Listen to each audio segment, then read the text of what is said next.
টাকা ছিল। আমরা এমনও দেখেছি অনেকে তার নিজের টিভি, ফ্রিজও এরকমভাবে রাস্তার বাইরে রেখে দেয়। অনেক সময় এমনও হয় যে কেউ হয়তো তার পুরনো বাড়ি ছেড়ে চলে যাচ্ছে এবং নতুন বাড়িতে তার পুরনো জিনিসগুলো নিয়ে যেতে চায় না, তখনও কিন্তু এইভাবেই রাস্তার ধারে ফেলে রাখে।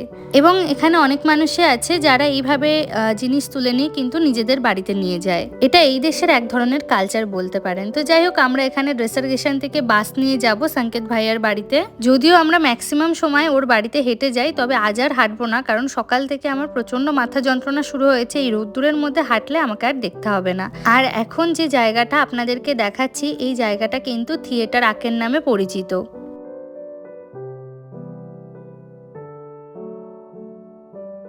সংকেত ভাইয়ার বাড়ি আকেন হবানপের একদম পাশে। তবে আমরা এখন যে বাসটাতে যাচ্ছি সেটা একটু ঘুর পথেই দেখলাম মেন স্টেশন অবধি যাচ্ছে। স্টেশনে নেমে একটু আমাদের হাঁটতে হবে ওর বাড়িতে যাওয়ার জন্য। এই যে চলে এসেছি।